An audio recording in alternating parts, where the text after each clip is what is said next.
I want to welcome Megan Mayzelle. She is a first-generation college graduate from West Virginia. Her longtime dream of living abroad led to the foundation of Written Progress. That's a location-independent, feminine-forward team of technical communicators serving teams with a climate mission. Written Progress takes grant applications, policy briefs, academic manuscripts, and other big and scary documents off their clients' desks. The result, documented proof of work that get funders, policymakers, and top talent excited about taking your initiative to new heights. For those who want to build out their own toolbox, Written Progress also facilitates writeshops and is currently developing a software tool to help climate professionals identify and act on often non-intuitive co-benefits and co-risks of their work. Megan, welcome. Thanks, Craig. What a great intro. Well, it's been looking forward to having you here. So let's just start with the first thing I asked you. You said location independent. Obviously you grew up in West Virginia. You're American. Where do you live? So I've been in France for just about 4 years now. I'm coming up on my 4th year anniversary. And France was a long-time dream of mine. I think I was maybe 16 when I heard French for the first time. And it was absolutely enchanting to me. And I absolutely wanted to hear it coming out of my own mouth. And, I was always a curious cultural traveler, wanted to know how people live, what's in the grocery store, what do they do after work, just normal everyday people. And I did a lot of study abroad programs and the sort of thing that let me not necessarily visit the touristy places, but see how other cultures lived.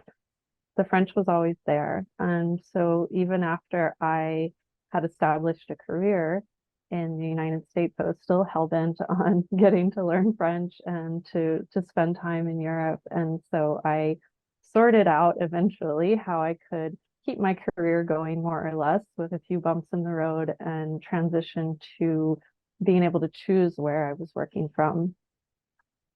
And when I think about France, there's two towns that come to mind, and you're going to hear me mispronounce them, but to me, they sound the same, but they represent different places. One, I think, is Caen, which is cold and rainy. And then you have Cannes, which is warm and sunny. What part of France are you in? So I'm closer to the second Cannes. And actually, I just accidentally drove through Cannes on a road trip this past May on the day that the festival was starting. And I was thinking, like, wow, I knew Côte d'Azur was really superficial and, very focused on consumerism, but I didn't realize it was this bad. It was very, very flagrantly consumeristic. And I realized that the festival was about to start and all these VIPs were in town and arriving and going to their hotels. And I'm in Montpellier. It's on the southern coast, about the same latitude as Nice and Marseille and Cannes. So we get that nice Mediterranean weather. It's a university city, very young and very hopping with culture and lots of events. Well, it sounds lovely. I was telling you, I drove by there on my way to Nice, but I've never been there. But that southern coast of France just seems amazing. Yeah, it's a really great place to be. This time of year, I make a weekly trip to the beach. Wow. How far away is the beach? Oh, it's you can go on public transit in summertime. It's maybe a 20-minute drive from where I live. Wow. I mean, that just seems like the dream. So you're living near the beach, living in this, interesting culture, but you're still connected. What is it you do? I mean, so we covered it a little bit in the intro, like real simple language. Mm-hmm. What do you do for people? So we do, very simply, we do marketing and communications for teams with a climate mission. Okay. And climate mission would be, I mean, I think people know, but just what's that mean? How do I know if I have a climate mission? Yeah, so the reason we explicitly say climate mission is because a lot of organizations might be having a positive impact on climate change, but it's not codified as part of their focus. So, for example, this is, I'm not in any way representing FedEx. This is just an example. Maybe FedEx is looking to improve their logistical efficiency to reduce fuel consumption. That has a positive change on climate, a positive impact on climate, but it's not necessarily part of their mission. And when fuel prices go down, they might change their strategy. So that actually taking the time to say part of our existence as an organization is to improve outlook for climate change is what's really crucial to us. That said, that can be a much broader range of organizations than you might imagine because there's so many interlinked things that affect climate and that climate impacts. I think a lot of us have probably heard of the United Nations Sustainable Development Goals. They range from basic healthcare access for humans to biodiversity and water conservation, and those all interrelate with climate. So we work with, for example, one of our clients does public software for good, and they focus on healthcare and homelessness. And we feel that those two elements are very much linked to climate action. And so we're thrilled to work with that organization and help them achieve their goals through, getting their grant applications written, communicating with policymakers about what they're doing, getting their documented proof of work, getting their impacts up on their website so that people are able to see and understand it, even though it's kind of a complex topic. Okay. Well, and one of the things that we like to highlight on this show is people making an impact beyond themselves. And I mean, I hear that in your work that by mission, you're focused on companies that are making an impact. That's right. Yeah. And, I just wrote an article last week on LinkedIn. Maybe we can link to it in case anyone is interested about how mission-driven businesses are systematically disadvantaged and some of the things that we can do as a community of mission-driven businesses that would just improve our success and our impact by emulating profit-driven businesses in a lot of ways, but also advocating for having some of the same structures. For example, business structure and financing structures that are just universally recognized for a profit-driven business. Okay. Now, how did you get into this? I mean, so take us back. You started in West Virginia. Now you're in a town I still can't pronounce, Montpelier. Yeah, that's perfect. What happened between West Virginia and Montpelier? Yeah, so back in West Virginia, I think I seemed to be born or had this very early sense of environmentalism. I was, sending my allowance to World Wildlife Fund as early as I can remember.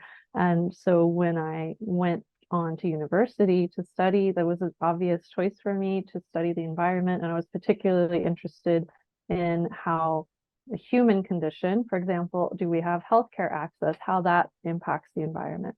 I did Peace Corps, if you've ever heard of that, in South America. It's a US government program of volunteers. I was in Paraguay for about 3 years as a beekeeper. And that really, sealed the deal for me in terms of working with humans and the environment in this coexistence. And climate change was rapidly becoming a major issue in the scientific community when I went on to graduate school in University of California.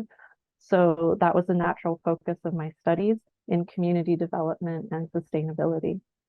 I went on to work for University of California in Afghanistan, in Pakistan, and then continued working for the Wonderful Company. If you've ever heard of them, I think we've all seen the ads for pistachios and pomegranate juice. They have a community development arm that I worked for a while.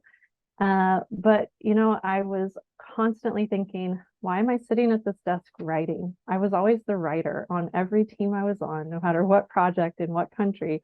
All my colleagues were always asking me to do the writing. And I was thinking, why did I move to this city that I didn't necessarily want to live in for this job and end up at a desk writing? Like, the internet exists. I could be anywhere doing the same work.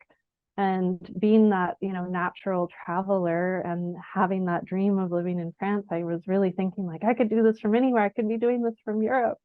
And so one day I launched as a freelancer and proposed my services as a scientific writer. So someone who has the communication skills, but also understands what the scientists and particularly climate scientists were saying and could stand at that intersection and help them say it in a compelling way to the people that they needed to talk to get things done. And so that's how Written Progress started. It was me freelancing. And, like all, I think, or most businesses, first year was a little slow. Second year went well. And I said, okay, I think I can move now. And I got my visa and went to France. And then it exploded. And I couldn't keep up with all the demand, and I couldn't do it myself anymore. And I wasn't even enjoying France because I was just working all the time. And so just as a coping mechanism, I made a little business online so that I could hire one copy editor to help me.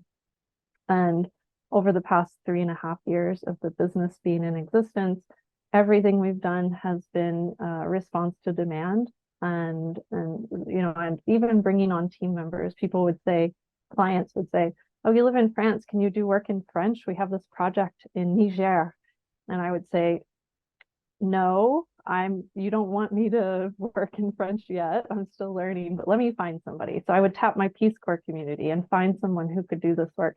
And so everything we've done has been response to what the climate action community needed from us to get where they needed to go.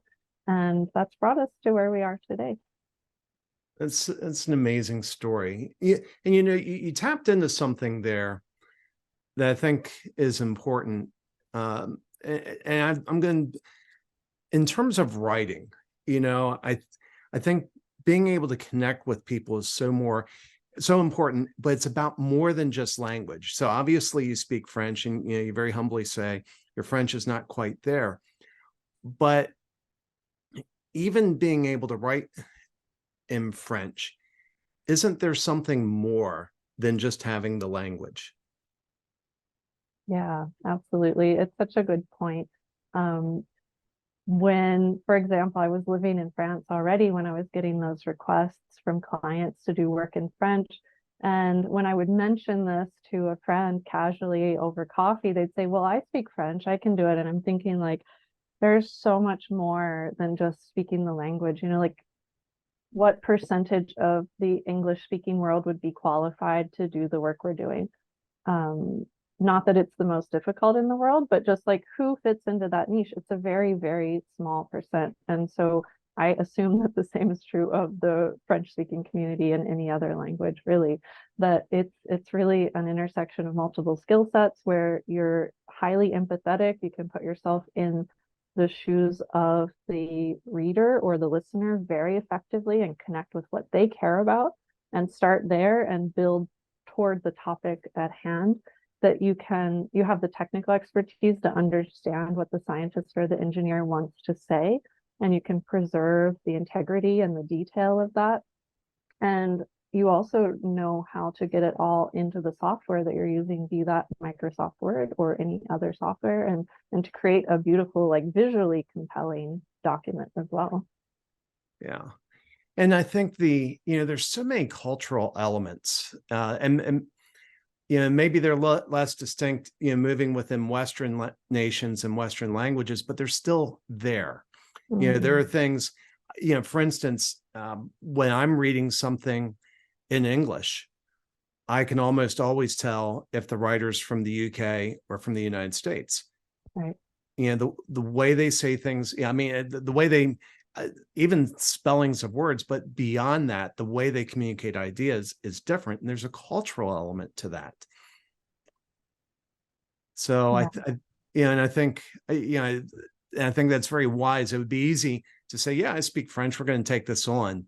But, I appreciate that you would say, no, there's this really needs someone else on it. So, so obviously now you're leading you've got a team of people. Let's talk a little bit about leadership. What does leadership mean to you? I have found, so just to kind of paint the picture here.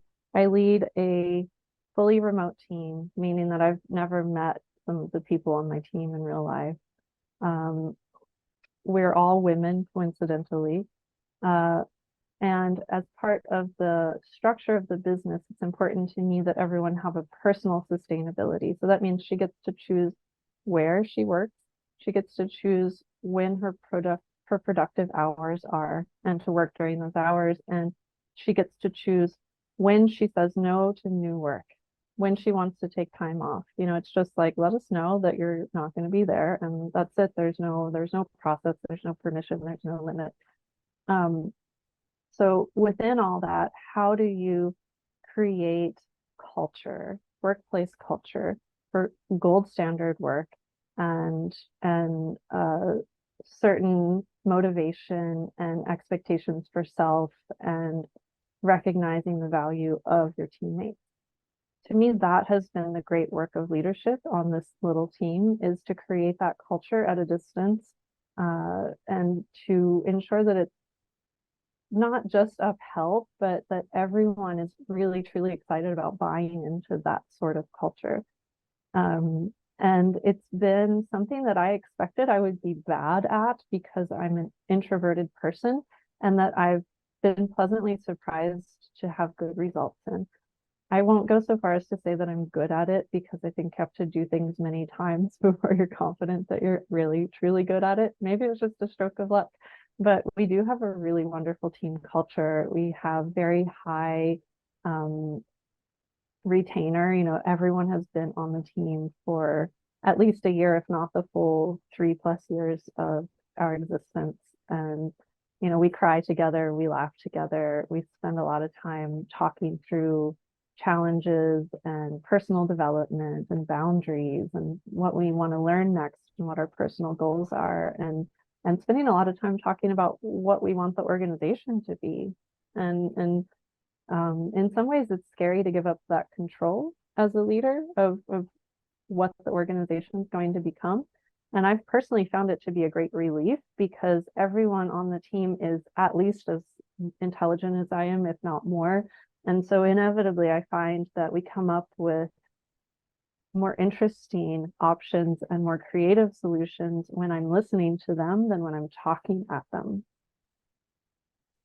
Well, I think one of the questions a lot of businesses are wrestling with, I'm sure you've read that there's a big return to the office movement, but I think one of the biggest challenges, as I've looked over the last several years of people working remotely, is how do you create a culture when folks are remote?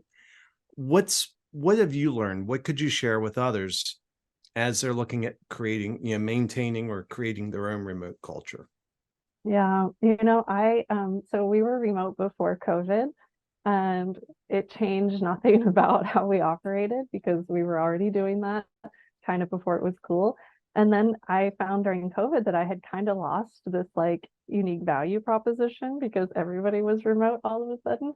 And now, I'm kind of smirking as this back to the office thing's happening. Like, I just saw Zoom called everyone back to the office. So if, Zoom isn't zooming, then that feels like a foreshadowing of things to come. So what I found to be a really good foundation for building what I think is an incredibly healthy work culture is to regularly bring everyone together and to regularly elicit feedback on my own behavior and how I am showing up at work. So specifically, I have a monthly call with every person on the team, and I say, so how is it going? We talk about something that's happening in our personal lives. If the conversation wanders towards specific work for specific clients, I say, we're happy to make a call for that, but we're here to talk about your work life, your satisfaction, what is challenging for you, what's going really well. I have some feedback for you, but I'm going to hold it hostage. I'm not going to give it to you until you give me some feedback about something I could improve on. So that happens every single month with every team member. If I had a larger team, I would do that with my leadership team only, and would trust them to do it with the subordinates under them. In addition to that, we have a monthly a standing meeting for the whole team where we run through everyone's projects that they're working on. And that is mostly so that everyone knows what everyone else is working on. And those are my favorite meetings because I just walk away so impressed and mind blown at what my team is handling and what a great job they're doing and what amazing impacts they're having on the world.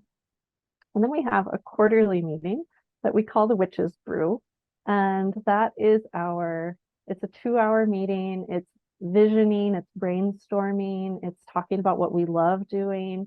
Sometimes, for example, we'll have a topic like, we'll all watch some videos on how you can employ AI. And then we'll come to the meeting with ideas about how we can make our systems better using AI and just dream together and laugh. We often take personality tests and share our results and what surprised us about those results. So those quarterly meetings are really like a safe to learn space and safe to dream space. That meeting schedule, so the monthly with each individual person, monthly project focused all call, and quarterly all call, really thinking and dreaming on a broader scale, has been the foundation of a really wonderful culture where everyone's bought into the success of the organization. They're bringing ideas to me about what we can do better, or they're even implementing them themselves. And they're excited to support each other. I really like the detail that you've put in that and how you've kind of structured it and segmented it. And I think there's a lot of wisdom in that. 2 years ago when I checked out and I was in a coma, I would say that I accidentally had been doing those things. I don't think I was as thoughtful as you have been, but that regular communication did let the team run the business while I was in a coma. And so I really like your structure. I think there's quite a bit to learn from that. Let me ask you this. Can you talk about a white-knuckled moment where you feel like your leadership was put to the test? You were faced with a tough decision and you weren't sure how it was going to work out. Yeah. Fairly early in the business, I had a really good opportunity, or it seemed like a good opportunity, a referral from probably my best client, someone who needed a lot of help on a series of analyses and reports on food security under climate change scenarios. And our team was to carry a large part of this project, not only writing and researching, but also editing other writers and researchers. And early on, it was going very well, and I was really trusting the project manager as he was asking us for things beyond scope, that he fully was aware of those asks and was going to adjust our ongoing scope of work to reflect those as we checked in. When I realized that wasn't the case and that he wasn't able to add budget to compensate for the additional asks he had made, I said, okay, no problem. I'm just going to be really careful about following our scope of work, and I'll let you know when I feel like things are creeping.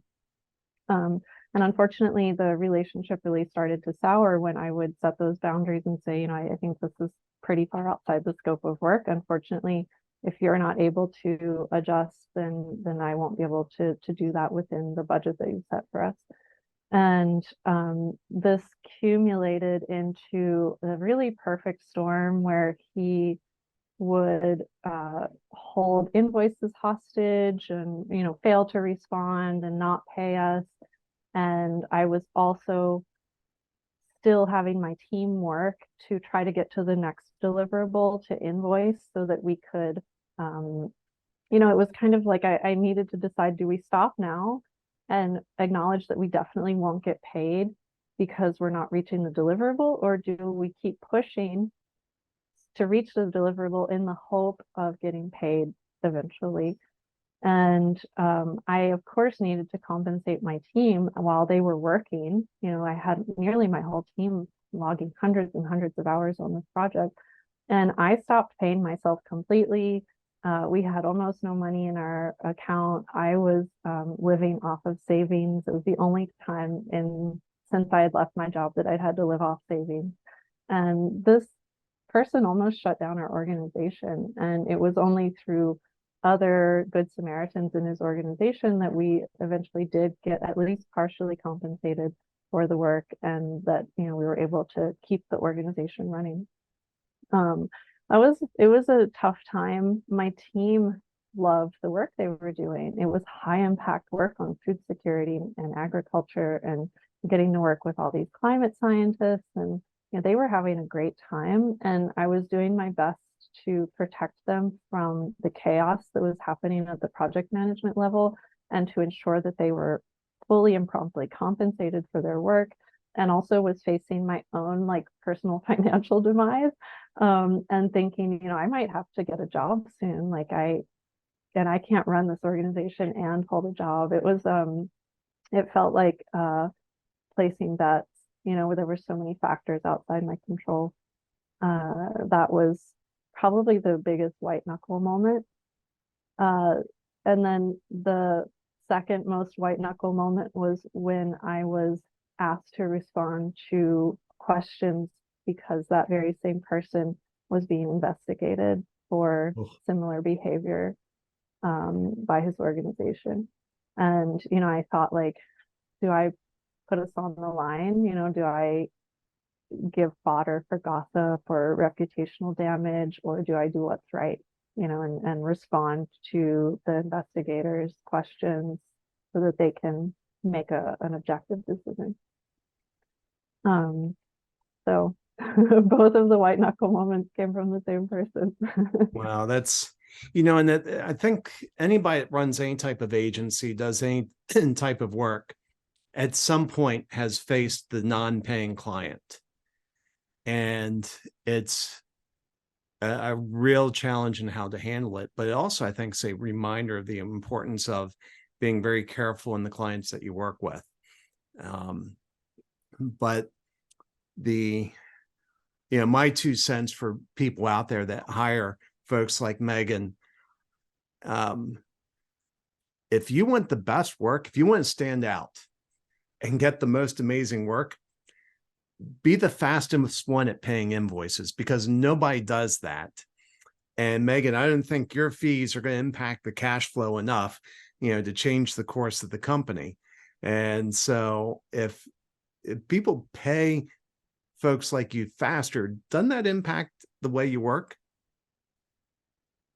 Yes, it absolutely does. And, we've learned some things about specific language that particular person tried to take advantage of.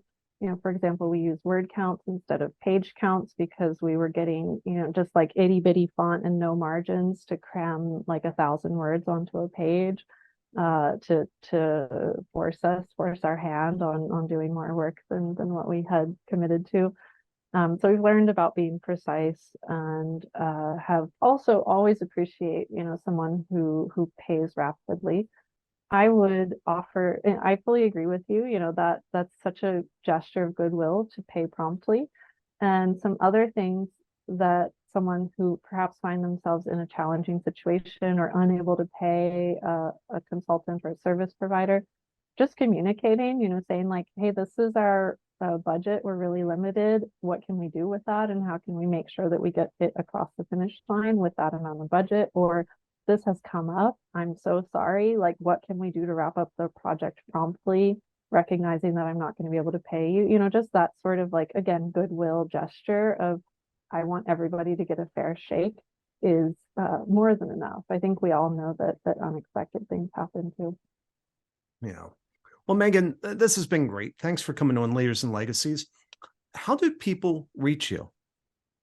Yeah, so I am personally fairly active on LinkedIn, and anyone who wants to, I don't know, get a catchy version of their title for whatever piece they're going to be putting out, or just wants to share an idea or get my take on a problem, definitely ping me on LinkedIn. I would love to chat. If you'd like to have a complimentary consultation, for example, dive a little bit deeper into an issue you're having, or if you're potentially thinking about working with us, you can book that on our website. Which is writtenprogress.com. Did I get that right? That's it. That's All exactly right. right. Well, Megan, thank you again. Thank you so much, Craig. It's been a pleasure.